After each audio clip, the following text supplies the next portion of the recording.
Hello everybody, Giselle Grenier here from artplace.ca. Alright, yeah, it looks like a mess right now. I just finished teaching a color theory class on making violets, and I was saying at the end of the video, okay, I hate using this paint, so what to do is use it in mixed media or journal or make more color charts. I thought, I'm going to use this to create something. I'm going to use these colors, and which was perfect because I was about to do a painting anyways of a Blackbird for a 5x7 swap that I'm hosting on artplace.ca. So this is one that I did quite a while ago, and it was the thing about painting black on black. And this inspired me to push it even further. I was inspired by this book of backgrounds. I'm not going to use this because this is for the book of backgrounds. I'm going to create something very, very similar without the actual stenciling. So that's my inspiration for this. And this is the bird that is the inspiration. And you can find a gazillion pictures of ravens on websites like pexels.com or pixabay.com, morguefile.com, things like that. I was also looking at this one, but I think I'm going to work with that. So to create something like this, I've already got my stencil ready, which is the Americana Mixed Media stencil called Radical Rays. So I'm going to be using that. And I'm not going to be using glitter. I'm going to be using interference paint. So I've got a piece of 5.5x7 Strathmore mixed media paper, and I chose 5.5 because that way I can actually hold the paper and then I'll just trim it on the edges. If I make it exactly 5x7, I'm going to get my fingers in there. And because it's a swap, I want to make sure it looks good. So I'm going to coat it with a layer of gesso, DecoArt Mixed Media gesso, and I'm using my trusty number 8 bristle brush, applying it dry, but applying a thin layer. And I'm applying it dry without water because I don't want the paper to curl and it'll take much longer to dry. And I'm noticing now, because we're at February 24th now, and it's going to hit 17 degrees outside today, which is kind of scary. So it's warm in here with the studio lights. The gesso is not moving very well. I could tip into a speck of water just to thin the gesso out a little bit, and there it goes. I just don't want the gesso to be so fluid, because I don't want the gesso to be perfectly smooth. And I also don't want the paper to curl. So I'm going to look to see whether there's any flat finishes. And if you miss some spots, no big deal.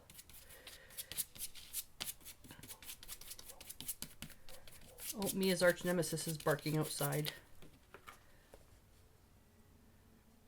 Okay, I think I missed a spot in the middle. And you can see I want all those brush strokes to show up.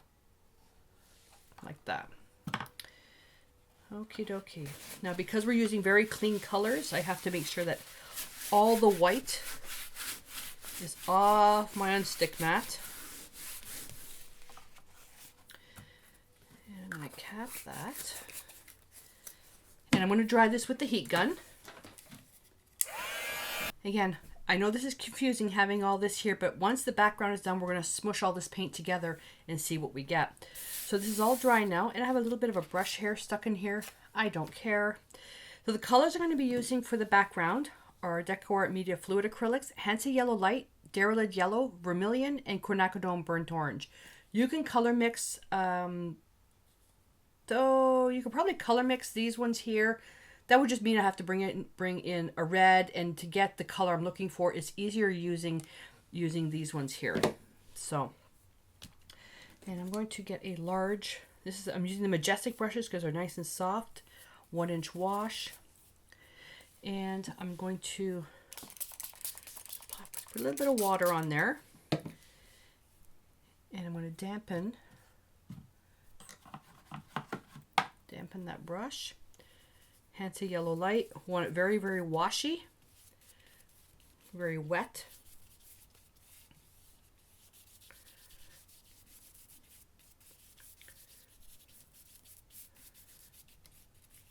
Okay, so you see how you get that rough rough look to it. And so you see now the paper starting to curl. That's because of the water is absorbing. The gesso wasn't quite wet. The water is absorbing. This is going to dry completely flat though. So don't worry if this happens. Okay. I'm letting this sit for a second. Now what we're going to be doing is creating almost like a marbled type of paper, a marble type of look I should say, with the yellow. We're going to let that dry. Then we're going to wet it. Then we're going to apply the derylid yellow. Then we're going to kind of tilt it around, let that dry, wet the paper. We're going to do vermilion closer to the top. And then we're going to get some drips in there. And then we're going to dry it, wet it, then do the quinacridone burnt orange. It's going to be a really, really pretty piece. It's a little bit of work involved, but the effect is well worth it. So what I'm going to do at each drying stage, I'm also going to dry this with the heat gun to save some time. Oh, and I forgot to tell you, if you get paint on the back, your paper is going to curl as well. So just so you know. So there we go. So now it's relatively flat. And I'm going to repeat the step I just did. Spray. Oh, I better put a bit more water in there. And just going to make sure that I've got where the water is running a little bit. Okay, wet my brush. And this is just some derylid yellow. I'm going to place this closer to the top. And see if I can get it to move around. It is moving around. Not enough though, so I'm just going to take a little bit of my spray bottle. There we go.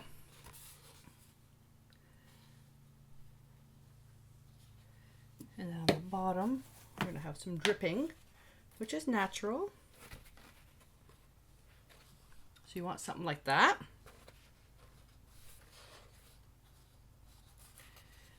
And I want to tilt it the other way. I want it to be dark primarily at the top. This will be the top.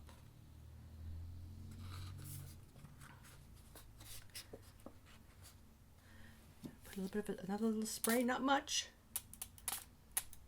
Just enough to get it going. There we go. Like I said, this is super simple, but it does take a little bit of work. Now once you have it at the top, I'm not going to dry it like that because when I turn it, it's going to look kind of funny. I'm going to turn it over, get it to run down just a little bit more. I also have a big blank spot here, which I don't like. There we go. The paint will search towards water. It'll constantly just be moving towards water.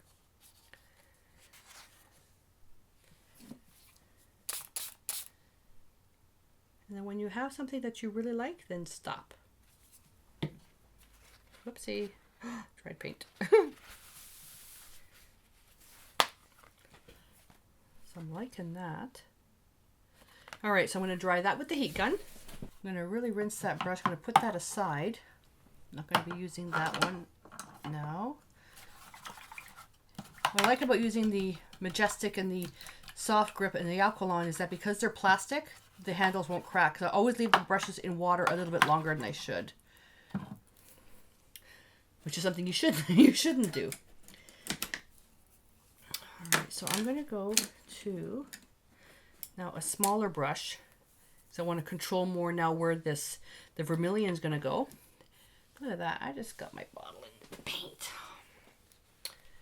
Oh my goodness. So what we're going to do now, I'm going to spray again, primarily at the top, and clean water with vermilion. I'm not going to use a lot of this, and we're just going to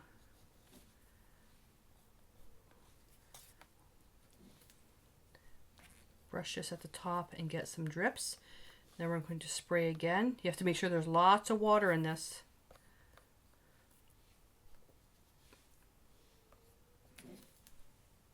And you can see the actual brush marks in there, and that makes this so cool. That's what makes this so cool. If you don't like the dripping look, then that's fine. You don't have to do that.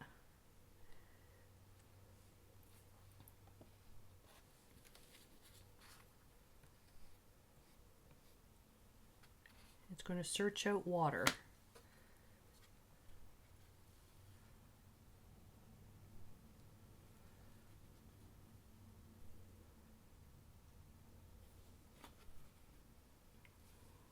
Okay, that's kind of neat.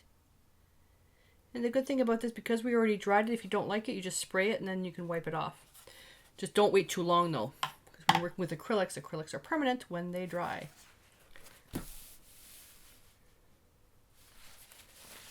Way too much paint down there. Okay, so I'm just going to take a paper towel. And I'm just going to blot. Very textured. This is Viva paper towel.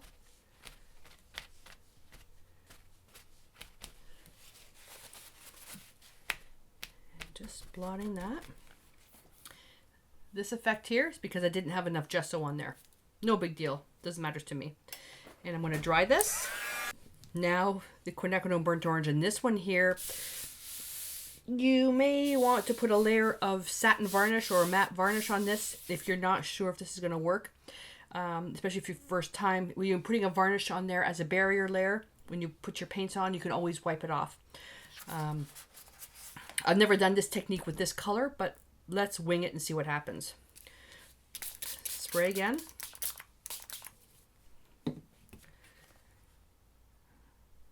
Okay, not quite enough. You don't want it sopping, but you want it to be able to, you want to be able to see the water moving around.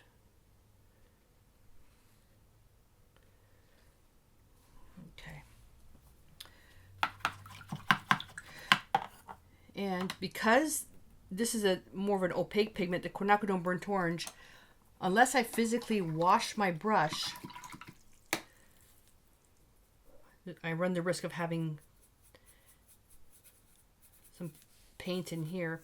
So I'm just going to take the quinacridone burnt orange on a large number 8 round brush, and I'm going to tap that, or you can just do this till you get roughly a good amount on there.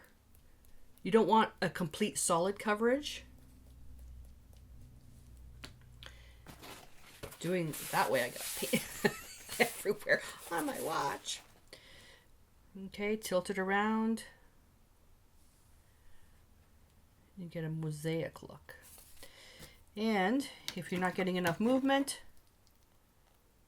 just tap a little bit of water.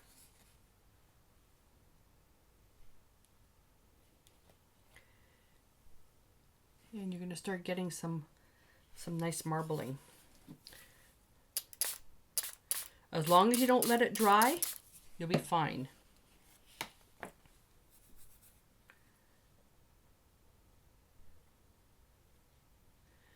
I'm going to touch that to see what I can get. There we go. That's why I put the camera way up high, so you can see what I'm doing. Again, this is a process. If you have an eyedropper, that would work too. An eyedropper would work too.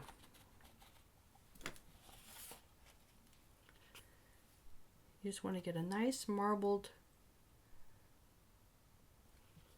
look. Now there's too much paint there, so I'm going to take my brush and just wipe that up. I don't want splotches of paint.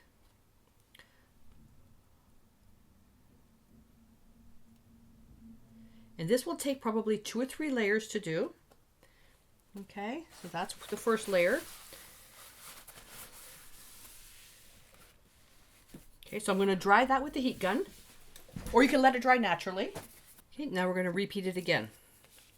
So you're going to do this as many times as you need until you get the actual effect that you want. Okay, may take 2 layers, may take 3 layers, completely up to you.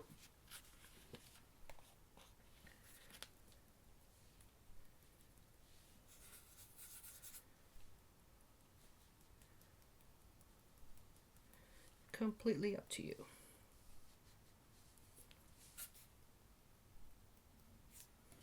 When I do this and the paint doesn't come off, it's just a little bit too thick. See right here? I've got a big splotch of, 3 big splotches of pigment. I'm going to pick those right up because they're going to leave spots. That's actually really pretty there. Okay, this one isn't moving. A little bit of water. Another way you can do it is dropping rubbing alcohol on it. I didn't want to do that for this.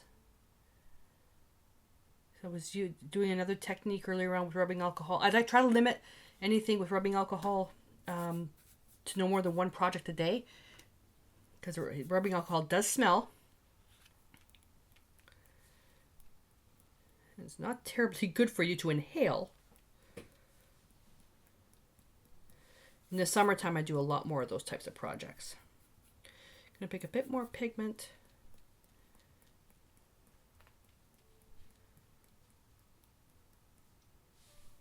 Go. Again, like I said, you can do this as often as you want and just stop whenever you're ready.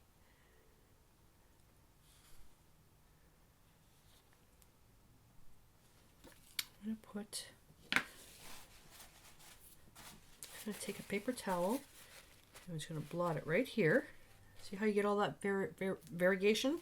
Now with this, I am going to dry this with the heat gun as I blot. Just going to set it. Okay, and now we just have 1 more layer and then we're going to be finished. So with this particular layer, again, I'm going to spray that. And I'm going to take my Derylid yellow. I need to take a bit of the Hansa yellow light. And I'm just going to splotch that around there. And the quinacridone burnt orange only around the edges. This has to be done quickly, wet on wet.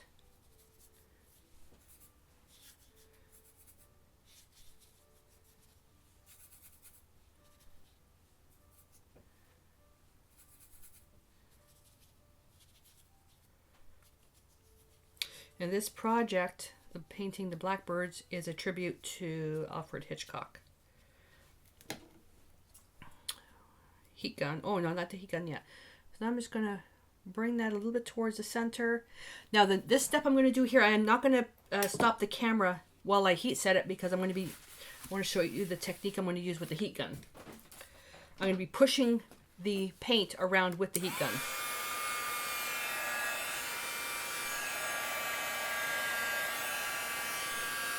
And I've done this so many times that usually the paper doesn't fly out of my hands. Sometimes it does though.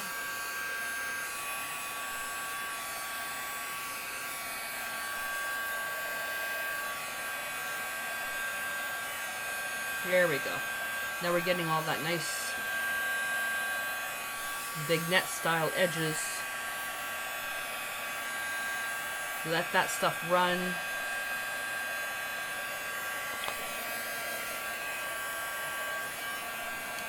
Okay, I'm going to add a little bit more. A little bit of water. Be very careful when doing this. Water and heat don't mix. Electricity doesn't mix. So be careful when you do this, especially if it's a youngster doing it. The best thing to do is to turn it off and then add more paint.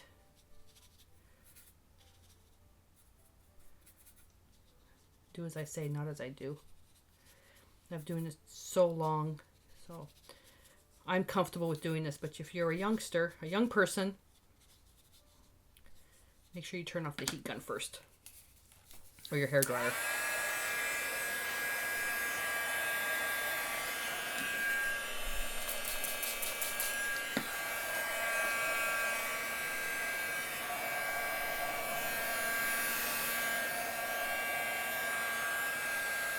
You can also do just one side at a time if you want. Now I have to make this side bigger, or the sides bigger, because I'm going to be trimming the sides.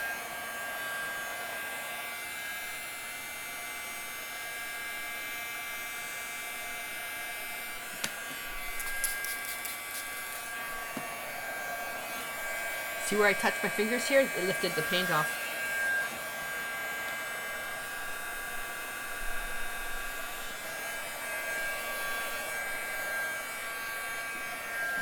love the look of this.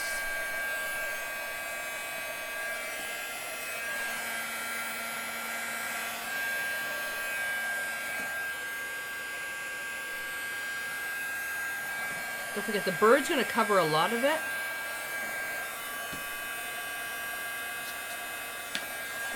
This is just one technique for the background. I like all the dried edges for this. And I can just shape it a little bit better.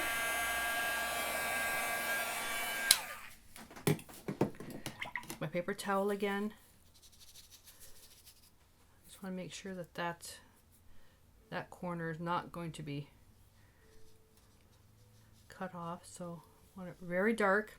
And then we can also edge it at the end where we really darken just the edges while it's on a dry canvas or paper, whatever you want to use. Okay, paper towel.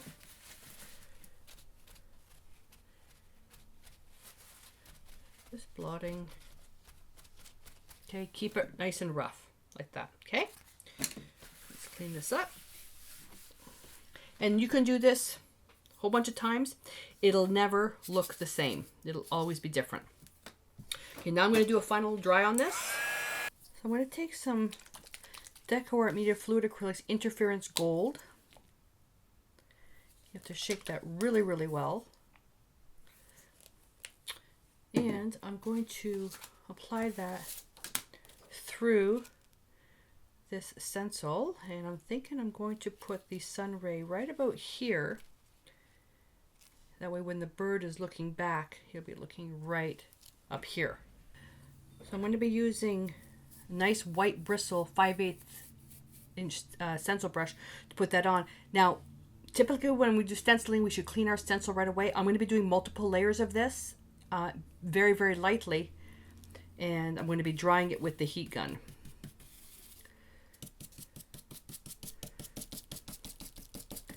I am also not expecting this to be perfect.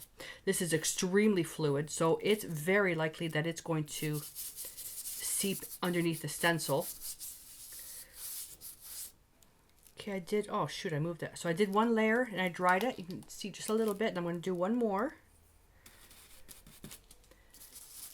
The other thing we could have done, we could have used masking tape. Or if you have a stencil adhesive, you could use that as well. I'm not using it because I'm indoors. And it's not quite warm enough yet to open up the windows. It will be later though.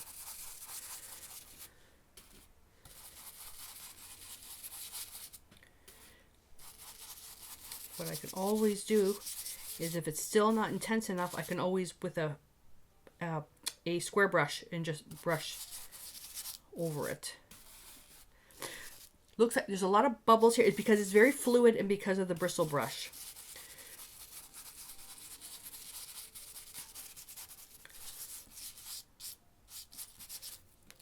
But the effect is really pretty. Yeah, my stencil shifted.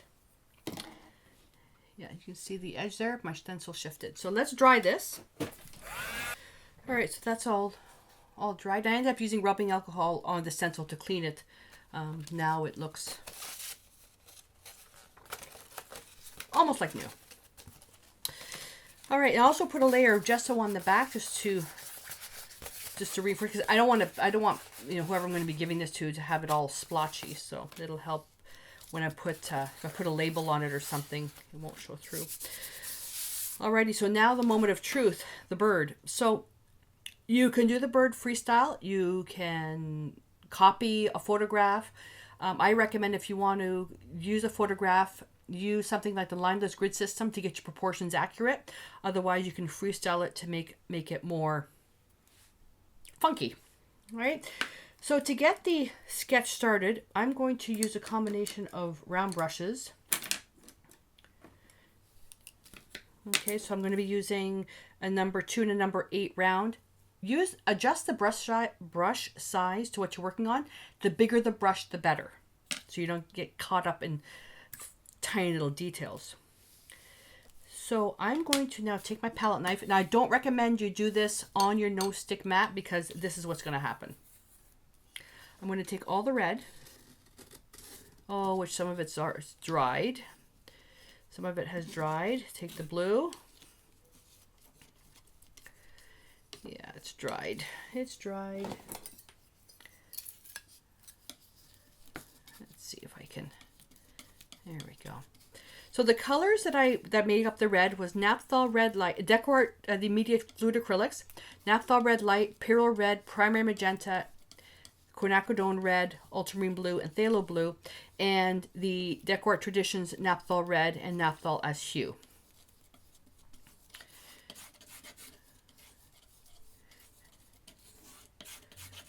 There we go. So now we have a burgundy, which is not what I want. I want it to be more violet, blue violet. So I'm going to, that's just a way that we don't end up wasting any paint, except the stuff that's dried. All right, so I'm just going to pick all this stuff up here because I need room to paint. And to choose, like, and then I'm not going to even explain about the color theory lesson. That's, you can find that on the website. So because I want to make it more blue, I am going to use more ultramarine blue in that to shift it. If you want it more red, then you can add whatever red that you're using in your palette. And add ultramarine blue. Again, it's with the fluid acrylics. And because I want to make a chromatic black, I am going to add a little bit of burnt sienna if I can find it. That's really putting it a bit more. Ultramarine blue is very transparent. Where's my burnt sienna? Oh, let's take burnt umber and see what happens. Just a couple of drops. The minute you add white to it, you're going to get that beautiful tone. We don't know what it is right now because it's so dark.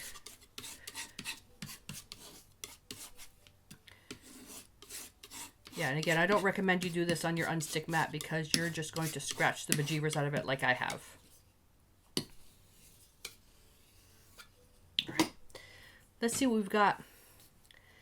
The way to tell what the true underlying color is, scrap paper, if I have any, and add white. There's the true underlying color. Isn't that beautiful?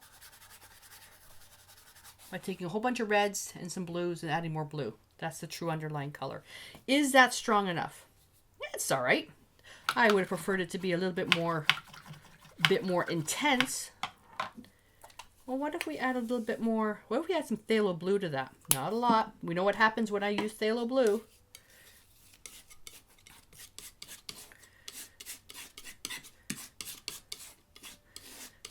This is a great way to experiment with colors that are on your palette.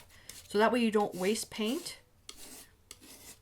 And it really pushes you outside the box to create paintings that are nowhere near related to the actual color of the object. Meaning if all you have are greens on your palette, paint a sky green. Do monochrome painting just with the paint and white.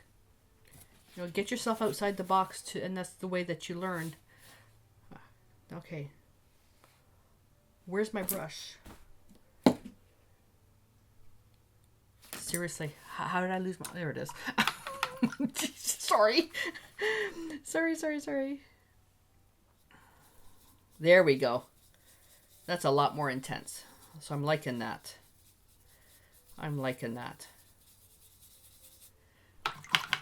Okay, and all I'm going to do is I'm just going to put some red in some spots here. Yeah. That's nice. See how the difference is? Because it's all modeled in there. So that's going to be interesting. I'm not going to know exactly what color I'm going to be picking up. All right. So let's do a sketch. Again, I'm going to just really water that down. And I'm going to put my photograph here. We all know what's going to happen, right? We all know what's going to happen. And I'm not editing any of this stuff out. I'm doing it in real time. The only thing I'll edit out is if Mia barks. I'm also not going for a photographic representation of the bird. So I'm thinking of the general shape. I'm thinking I want, so that's the body here. And I'm thinking I'm going to, and I don't want wire, I'm on a wire fence. I'm thinking of, let's pick a branch. So, and that's where I'm going with something like this, something that, except flip the other way. So I'll put that there as well. See how very transparent that is? All right, so I'm thinking, okay, that, and the tail. All I'm looking at is shape. Then he's got his wings. So it's like an oval right here.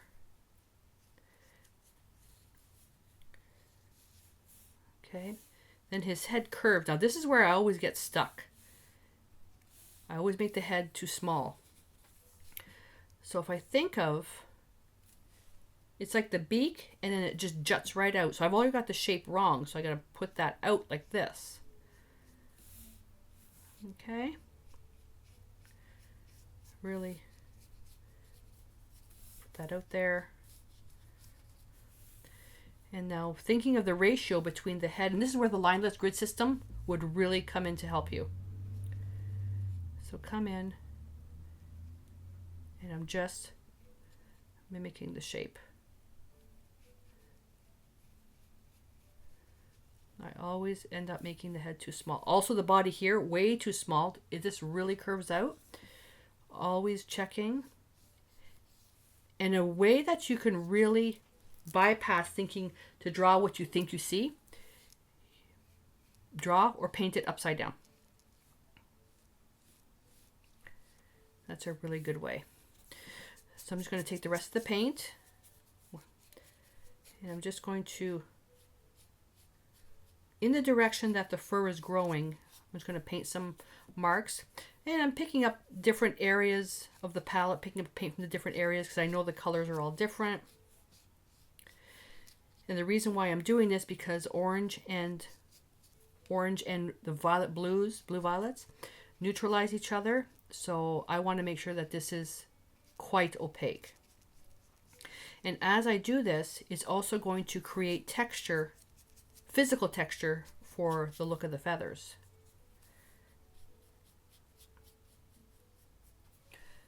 Okay.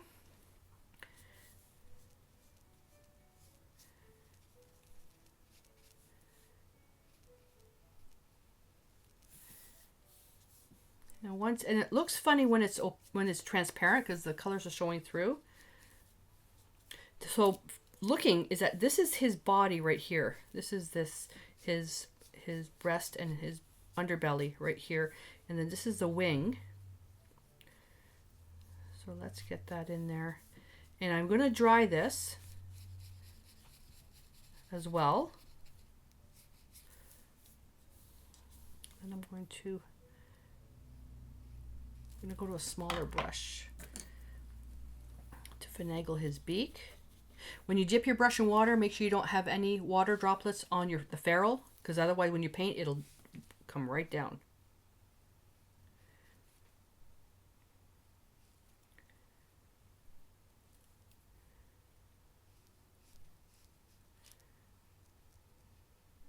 Very long.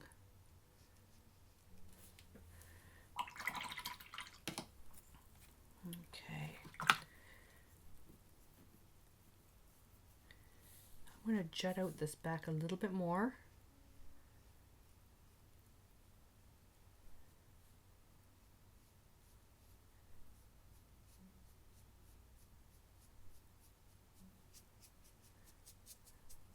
Okay, let me dry this. All right, so now you can do a little bit more. And when I'm working the shape, you notice, see how the lines here are very, very soft, because I want to be able to put some feathers past that. And it's hard to put wispy feathers when you have a hard edge like that, because you're going to see that line. So I'm going to pick up some more dark. Let's just get some dark in here. Looking at the photograph of the values.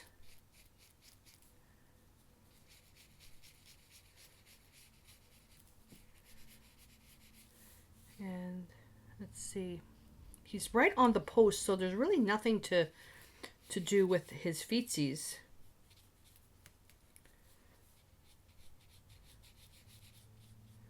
This is solid in the photograph.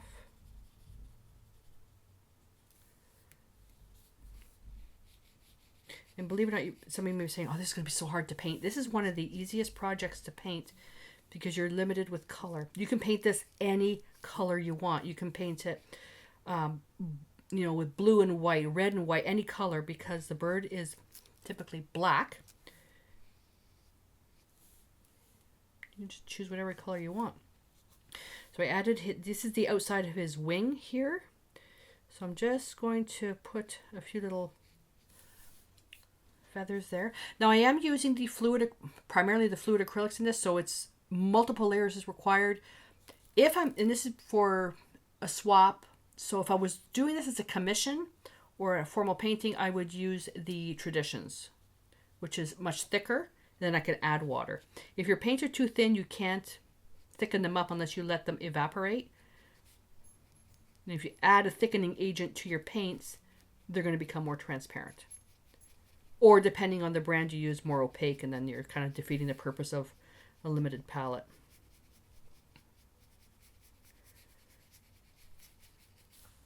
Okay, so let's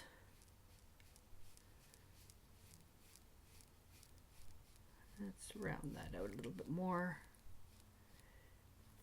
So it comes down, and this comes up a little bit. Keep it soft. Very, very dark here. Very dark here. His face, I'm going to paint it like really black, because I want the eyes to be able to stand out. I don't want any of that orange showing through. Now, if I was painting this on a black background, you know, there wasn't multiple layers required for that.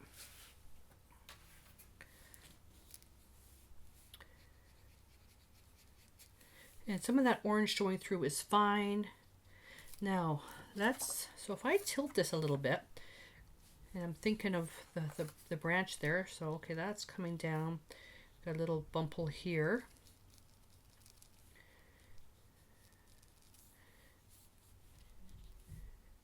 And do I want something sticking up past that? No, I think I want it to stay like that, but I can put maybe a branch there. And maybe just a little nudge there. I don't want to put so much, because I want the focus to be that. And no light would be shining underneath, because the bird's sitting on top. Now, if you were painting them from the other side, then yeah, because the sun rays would be facing them. And when we come in with some lighter color, we'll be able to really feather that out. Okay, I'm going to dry this again, and then I'm going to apply another coat. Now, if you want to save time, you can paint this with a solid ivory black or carbon black. Save you some time, but you're going to have to then make up this color anyways to apply the highlights. All right, so that's dried, and I'm looking now, and I realize that the beak, I'm facing it more down than more up. That's fine. That's fine. Okay, so I got a little bit of orange showing through here. I'm going to let that go, and I'm going to take my filbert brush. This filbert brush is a brush that's a flat, that's just rounded on the ends. And I'm going to take some white with some of the chromatic black. That's drying a little bit. And let's get some highlights going here. And just painting this, and you notice I'm not covering over everything.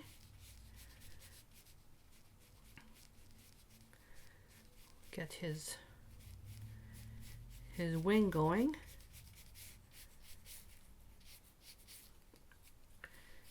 And the tail for sure. It doesn't take much. It doesn't take much at all. I gotta make sure though that I cover right to that very outside edge.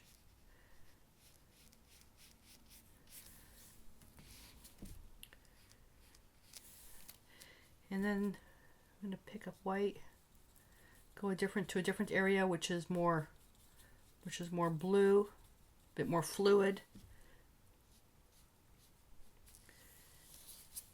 And I'm going to get the top started. Keep it soft. Just the outside edge of the wing, the reflected light. And I'm going to pick up a bit more of the blue, the chromatic black, not the blue, sorry, chromatic black. A little bit darker, and just put a little bit of light here, not too much light. I just don't want it to be pure black. It's going to dry darker anyways.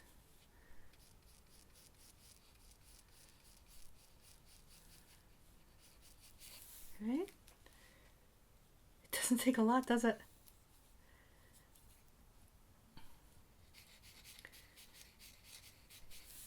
Now I'm also so I'm basing the highlights on here, but I'm also thinking, okay, the sun is up here, although he does have some lights here. This is taken in daylight. This I'm thinking is nighttime. So I have to keep that in mind as I'm painting.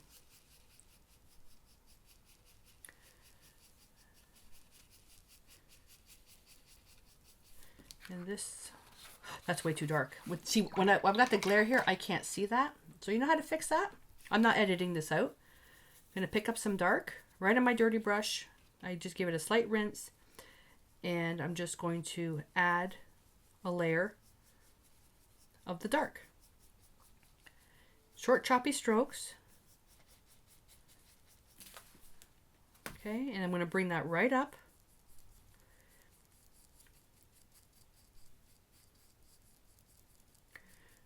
When the paint is wet and I've got direct overhead lights, I can't see. So that's why I'm always tilting my stuff. Let's bring some of that dark right over the wings, and you'll be able, and this is glazing now, transparent layer over a light layer. See the nice effects there? I still can't see. I should do this on an easel.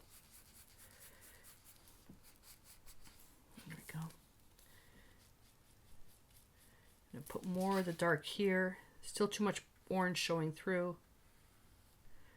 And yeah, I'm going to lose the work that I did here, but I can always do it again.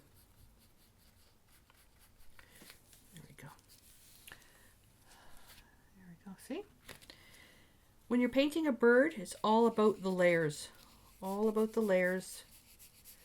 The more layers, the better it looks. And I'm just going to put more dark here. And I'm going to hit this a little bit with, what do we have here? A little bit of this here. I'm thinking just maybe the light here. Not bright, not too bright. Like that. Go back into the dark. So where it's very, very, very, very dark, I've got to make it very, very, very, very dark. And I can load a little bit of white right on my brush, and I'm just going to put a little bit of this feather color underneath. Oh, that's perfect. Then I'm going to come about here, and I'll just bring a little bit of this color up at the top.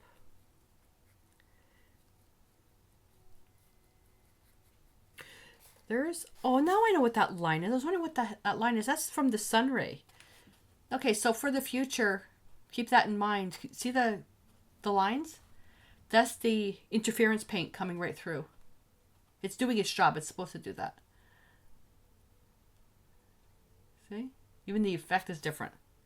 Even the look is different. Because these are transparent pigments that I'm using. I could get rid of that by just putting like salt and like an opaque black. But I like what I've done.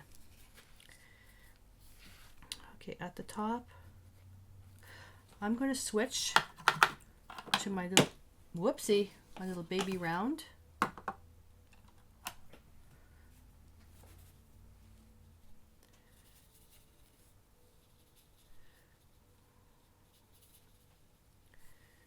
There we go. And I'm going to put a highlight on the beak. It's too white. Acrylics dry darker as they evaporate, so keep that in mind. And there's a little bit of a light under his beak. Remembering I'm having to make some adjustments because this is daylight and this is more of a sunset. I'm going to take some dark and emphasize the split in there. His nose is there. And it's going to dry brush now a little bit more, just some of that. I added more white to that existing mixture. Not covering everything. You can't cover everything. And I'm going to go into more white. I'm going to hit it right here. The perfect highlight would actually have been more of an orange, but it would disappear. Then take that same color that's on the brush and just where there's, I'm looking now where there's strong highlights.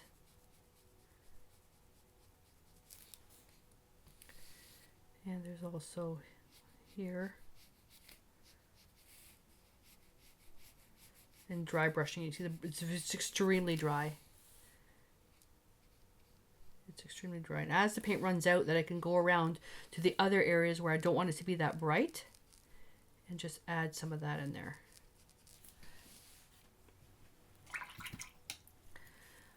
Okie dokie. I'm gonna have to knock that down a little bit. The moment of truth. I should have actually done this first because that's what I preach. The eye. So the eye, if you're not sure about doing this, apply a layer of varnish on this and then you can wipe it off. And I'm just looking at my window and the roofers are here. So I'm looking to get this is the Traditions acrylics, okay, which is thick. The fluid acrylics is too thin because it'll be too transparent. So I'm taking the Traditions acrylics and I'm just adding enough water so it'll be consistency. It'll be right in between these two. Making sure there's no water on my ferrule. All right, so if we look at the eye, black with a ring. This is so small. You can do it in reverse. Instead of having the black eye, then painting a ring, paint the white and dot in the black, which is what I'm going to do. And you know how you can do that? And of course I can't because I don't have a brush with a rounded tip on it. You can take the end of a brush, dip it, and do that. There's your perfect eye, which will take a bit to dry. Oh, wait. Ha-ha! Ha-ha! I'm so excited. I'm going to use my number 8 Bristle Bright in white. So you see as the paint's running out, it gets smaller. So I'm dipping. As the paint runs out, it's getting smaller. I'm looking for the eye to be about that size.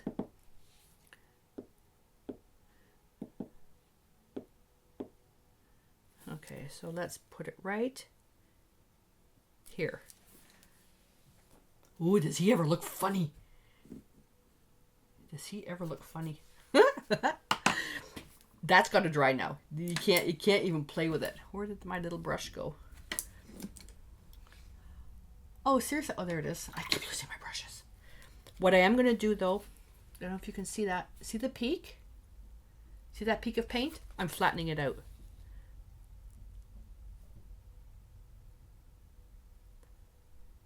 I'm going to flatten that out because now when I come in with the black, all I got to do is go around the black, around the edge. I can use the same technique.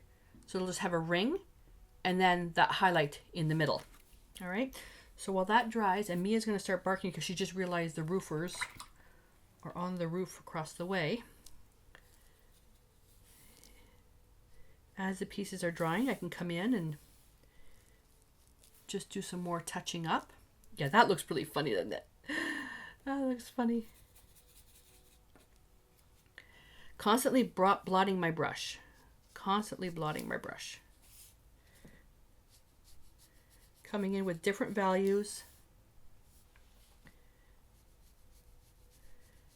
And doing this, it's really nice when it's when the paints are transparent because you can put so many layers on there.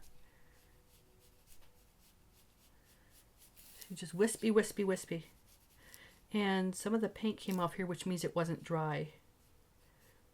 So I wonder if that'll stand out too much. When working with feathers in a realistic fashion, you start at the end and you overlap. So you would start here, then you would go here, then you would go here. That way the feathers overlap. Artists do it all different ways. It just depends on what works for you.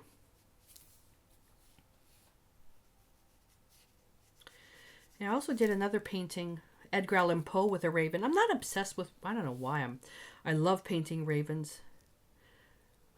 They're kind of scary when we go on our walks. Like they will follow us on Mountain Brown. It's looking at Mia. Supper time. There's a little bit of a white one here. I'm just going to lightly dry brush that. All right. And his, I don't know if he's in this photo he's hurt, but his wing comes here and then comes, so it looks like he's missing some feathers here. Poor little guy. I'm gonna put them back.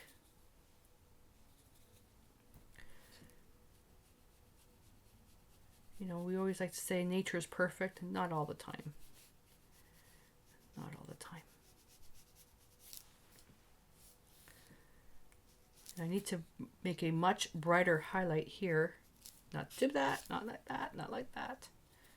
Never, never pure white.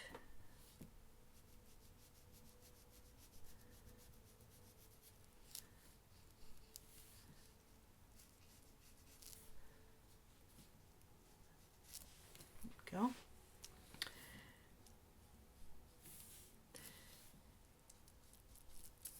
Let's get a little bit of purple in there.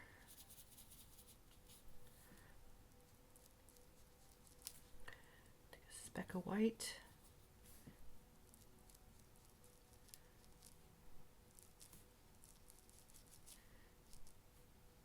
And I'm thinking his eye may be a little bit small.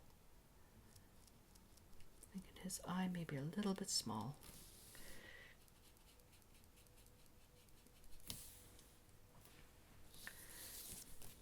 I'm not going to make any judgment calls until I actually get the rest of the color in there, the black. Is that dry yet? Not even close. So I'm going to make a model color for here. Soften that up a little bit. Okay, and I actually want to bring that out a little bit more. And I'm veering off the photograph a little bit. A little bit of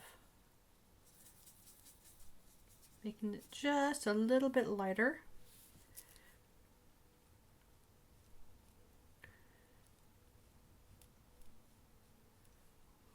Some wispy hair there, wispy feathers.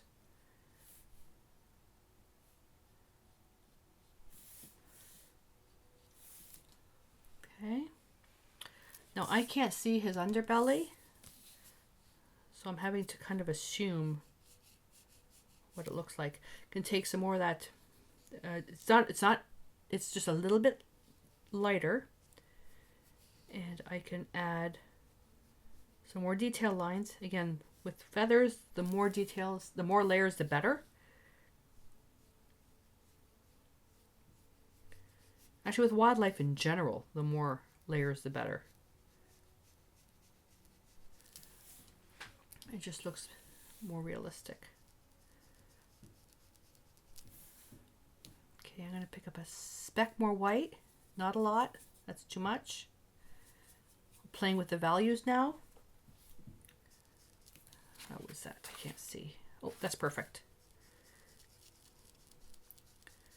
And I'm just going to dry brush. This may be hard for you to see. I'm going to tilt this a little bit.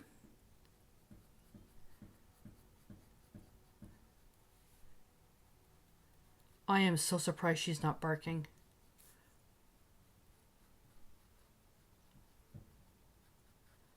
I'm going to dry brush around the eye. What a difference. From here it looks too light. Here it's perfect.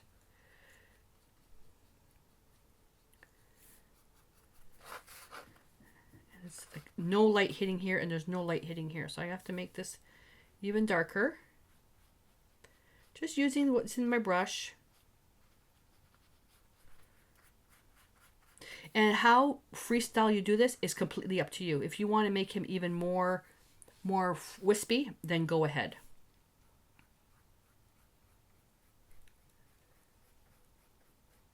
The challenge with this particular one is because of the amount of orange that was underneath. Go.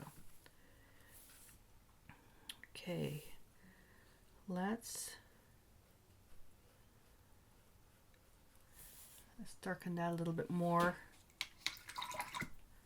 I'm going to make an adjustment to this. And hopefully it's going to work.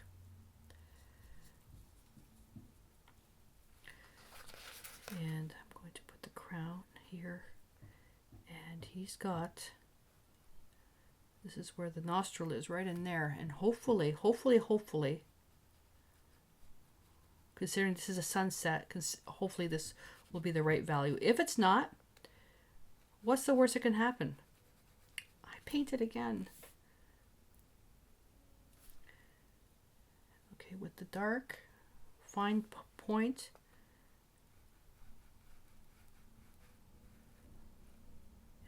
Very dark right here. And even darker than that. So pure paint. And right in here. He's got a line here. Again, and as for the details, you can make this as detailed as you want. You don't have to do what I'm doing. Let me hit this with the heat gun just for a second. And now we're going to paint the black.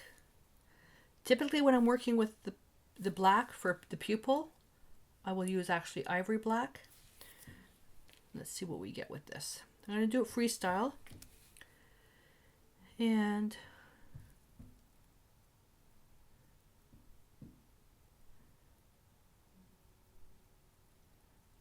did I go too high? Yeah, I went a little bit too high.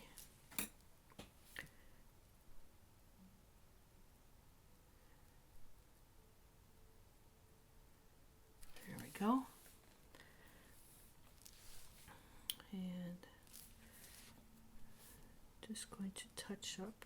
And when that's dry, I'm going to put a wash of this blue over the white, because the white is not actually white. It's a soft color.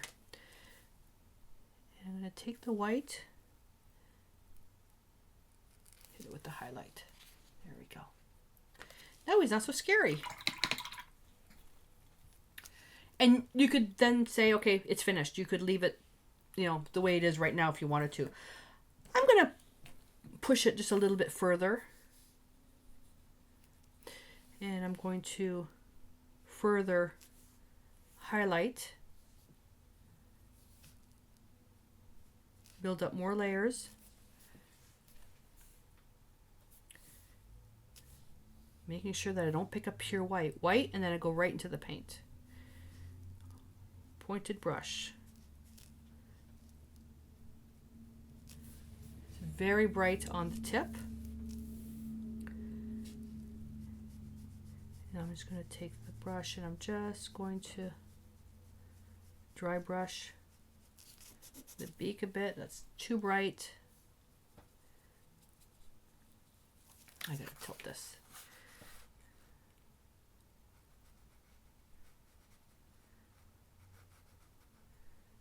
And it's very light here. Right in here. That. And actually his beak goes a little bit higher, you know that? It goes right up to here. Goes a little bit higher.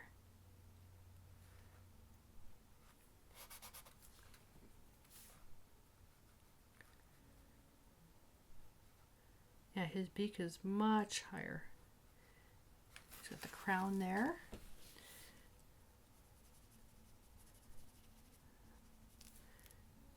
And now there's a line going from the eye over, and that's kind of like the over part of his beak.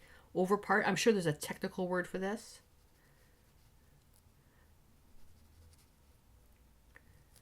I'm sure there's a technical word for that. And just another, I should let, this should actually be dried before I do this. Just applying another layer. More black. Now I'm painting that, right around the eye, it's all black. Underneath here, it's all black. And I don't think I'm actually going to get the pure black that I'm looking for because I can't, because this isn't black. Sorry, had to stop. She started barking. He started barking. Okay, I don't remember where I was. Where was I? Let's see. I like him. I'm going to darken him a little bit more. So I am tempted that I'm thinking I'm going to have to darken this a bit more. Not adding any new colors. I'm going to go with burnt umber. If I were to use the palette that I started with all the reds, or even take some of this color, I'd add vermilion. Do I know what this color is? I have no idea. So what we have to do, put it on there, and with some white. That's still quite purple. Let's bring in a bit more brown. When you take a brown and a blue, you're going to get chromatic black. See how it's becoming more gray, more gray, more gray? That's actually perfect. That's perfect. And also when you're adding burnt umber, because blues are transparent, when you're adding more burnt umber, you're also making it more opaque. Now watch what happens in here. So if I take that, and I'm just using the tip of the brush, and I'm just, what I'm doing is I'm doing a drag. See how fine that is? I'm not doing this. I'm doing a drag. And that creates a lot of good texture.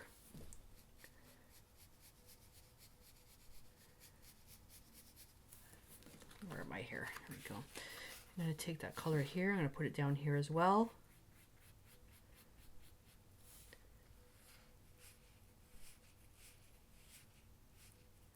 Oh, I can hear her growling. I can hear Mia growling.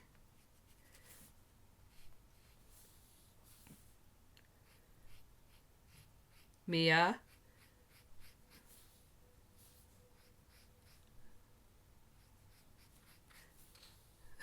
There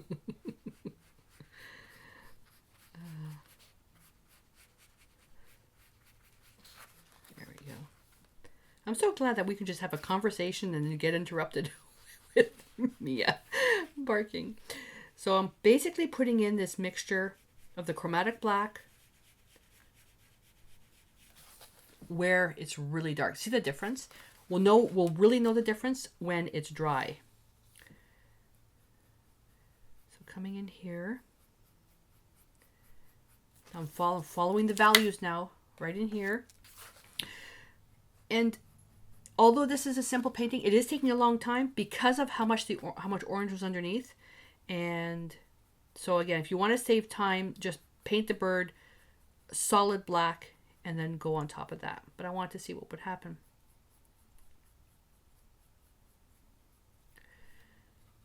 Okay, so, oh yeah, I forgot that I'm painting according to the photograph, but I think he's hurt.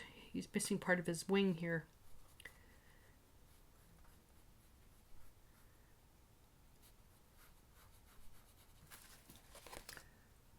Beautiful, beautiful, beautiful. All right, so I'm going to feather. I pushed the round brush down to semi-flatten it, and I'm just now going to do this here. And what that does, oh, let me show you on this paper what that does. And this works really good with the fluid acrylics. You get these instant fur.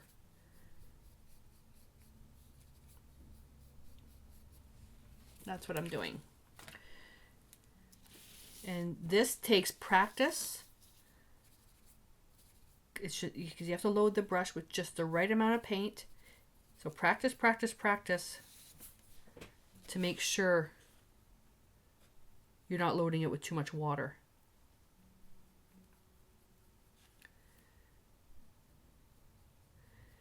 And we could have stopped 15 minutes ago on this if I wanted it really loosey-goosey, more abstract, more freestyle. My original training is in wildlife and landscape, so I'm now I'm going more traditional now, which is not what I wanted to do. I wanted to be more freestyle. I find that I always end up going back. My training kicks into place, and I'm thinking, oh, I should have used the grid, because I know that the beak is not proportioned to the head. Could have used my measuring tools.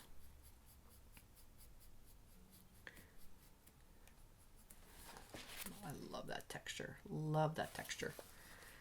All right. Are you dry yet? Okay, so now I'm going to just wet my brush. See how that's really, really washy? I'm going to paint around the eye. Oh, I got the highlight by accident. Now I'm just going to take that paint and I'm just going to move it around. And what I'm doing now is I'm tinting that iris, that white part.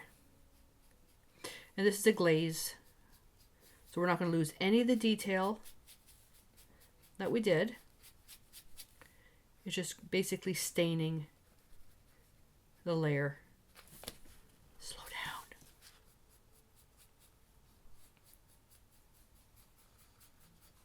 I am really going to give it a second thought though when I want to use an interference paint. It's still showing through, eh? Especially here. It's still showing through. Okay, let me dry this very, very quickly. I absolutely love that. I am only going to put in now some accent highlights and then it's finished. I'm going to take my little round brush. Beautiful. See, the whites are not so intense. Now I am going to take white with a speck of the chromatic black.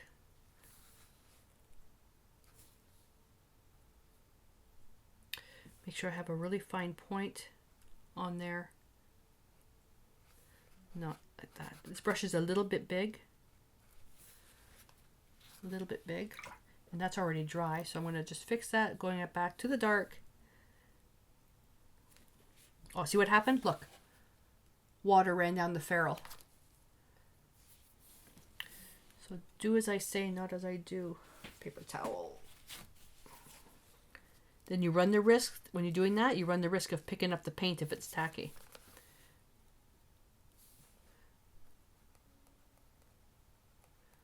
Okay, so that brush was a little bit big, so let me just go to an even smaller brush. This is a 3-0. Where's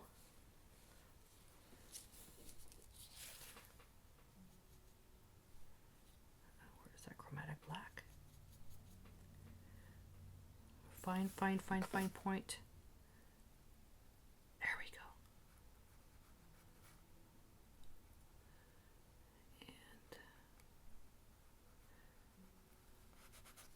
And remember, this is a, and you know what I'm thinking now? These highlights are the wrong color. You know why? Because sun rays are orange, so the highlights really should be orange. If it was, I guess, a sunrise, sunset, darker, I'm going to leave it the blue. I'm going to leave it the blue.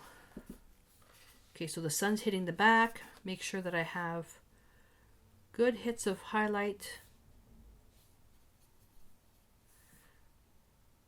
Just on the edges. Always keeping in mind, this is a evening scene. I'm going to go back to my little number 2 brush. This is an evening scene. So everything's going to be really, really subdued. And I think I'm pretty well good now.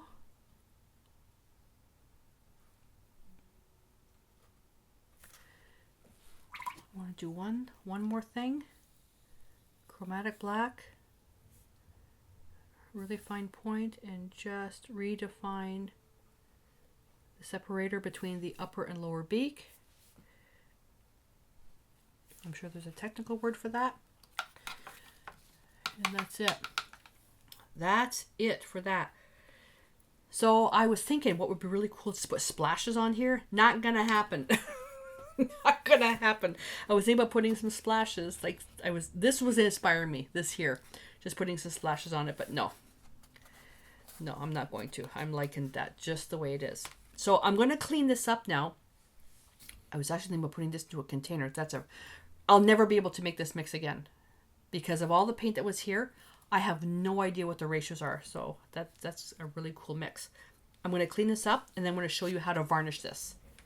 So I'm going to show you how to varnish this. And then I'm thinking, oh, wait a minute. If I varnish, am I going to lose those sun rays? I have no idea. So what I'm going to do, I already know that I have to cut this down. I'm going to do a little test on the side. So I'm going to use Decor Media Soft Touch Varnish. Using the brush I have specifically for varnishing, which is a Majestic 1-inch oval wash. Making sure this is clean. So let's see what it looks like. Making sure it's smaller. Yeah, it's less than.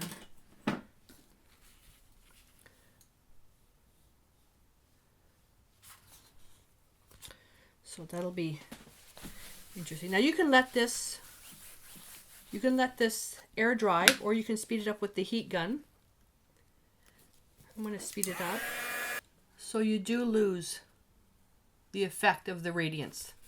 You do lose. But it's not that bad. It's actually not that bad.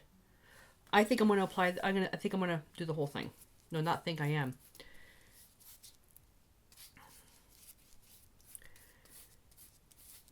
Because I don't know, the person that's going to be receiving this, I don't know what they're going to do with it. They may frame it. They may just put it into an art journal. And if they put it into an art journal, this I should have actually used the ultra matte varnish. So it'll just protect it if they go into it goes into an art journal. And I'm going vertical, horizontal, because what I'm doing is I'm making sure that the varnish is getting into all the nooks and crannies. Then using a light touch, pick up any ridges.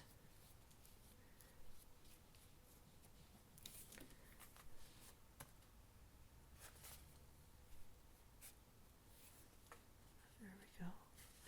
It's going to be interesting if we still see that interference through the bird. Now I know next time to keep that in mind. And I like this varnish because it makes the piece feel very soft. So especially if you're going to be handling it, it just feels nice. I'm going to cap that. Clear that. And now we'll let this dry. There we go. So you still see the rays here, but not the interference. But look, throughout the bird, it's almost all gone. And I also noticed some dry specks of acrylic there. And I'm not sure where that came from, but I can't pick that off because it'll rip. So there we go. So I hope my partner likes it. And I'm also thinking I'm going to leave it 5.5 by 7. If she's going to frame it, then she can cut it down. If she's putting it into a journal, then she has the extra pieces that she can bind. And then later on down the road, if she wants to use it as a face for a greeting card, she can actually just then cut it any size she wants. So I'm going to leave it like that. And for the back, I'm going to take some, I'll take some rice paper and I'll just give it a wash, and then I'll collage another piece of paper on top with my name. That way she can also peel that off if she wants to. She's not forced to have a label on the back.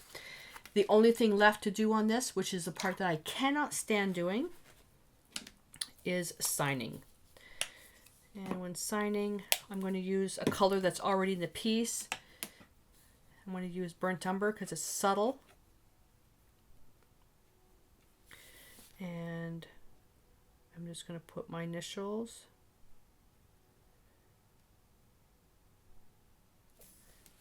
Nope. You know what I did? Okay, mistake. Sign your piece first, then varnish. Sign, then varnish. There we go. It's light.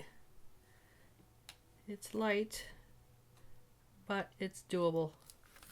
All right. Sign your piece, then varnish. Alright. So I hope that you enjoyed this, and I would love to give it a try. I mean, it was a long video because I was explaining a technique, and I did run into some technical problems during the filming. So hopefully everything put together will make sense for you. Alrighty. So if you have any questions, please comment below. And I'd love to see a picture, so please feel free to email it to me or share it in the private Facebook group. Links to both of those are on the website at artplace.ca.